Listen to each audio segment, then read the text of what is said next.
এই ইসকন যে প্রকার জঙ্গি সংগঠনের পরিচয় দিয়েছে, এরপরে এই ইসকনকে বাংলায় রাখার কোনো প্রকার প্রশ্ন ওঠে না। এর সাথে আমাদের তৌহিদি জনতা, সাধারণ মানুষ কেউ মনে হয় একত্র পোষণ করবে যে ইসকন বাংলাদেশে থাকুক। এদের কাণ্ড কারখানা, কার্যকলাপ, এরা গোপনে যা যা করে আস্তে আস্তে সবই দেখতেছেন, আপনার প্রকাশে আসতেছে।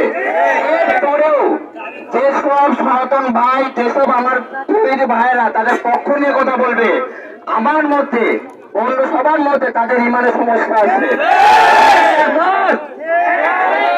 এখন সকল বাংলাদেশের মানুষের একটাই কথা, ইসকন যে দেশে থাক ওটা আমাদের মাথায় বিষয় না, বাংলাদেশে কোন প্রকার ইসকন থাকবে না।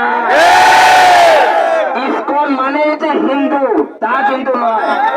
হিন্দু ভাইরা যে মন মানসিকতা নিয়ে আছেন যে হিন্দু আর ইসকন একখানে, এটা কিন্তু না। আমাদের চিটাগাঙে যে ভাইকে কুপিয়ে মারলো, এটা তাহলে কার প্রমাণ? আপনারা বলেন, এখন কি গায়ে বলেন আপনারা ইসকন আর হিন্দু এক? ইসকন যদি আর হিন্দু যদি এক হয়, তাহলে আমার ভাইয়ের যে কোরআনো হলো সেই মামলা সকল হিন্দু দায়বদ্ধ।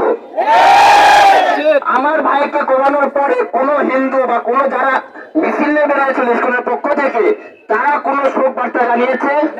তাদের মনে কোন প্রকার সহানুভূতি এসেছে? এই ক্ষেত্রে বোঝা যায় তারা এটাই চায়, তারা চায় কোয়াকবি, মারামারি এবং একটা অস্থিতিশীল পরিবেশ তৈরি করার জন্য। আমাদের মধ্যে রয়েছে,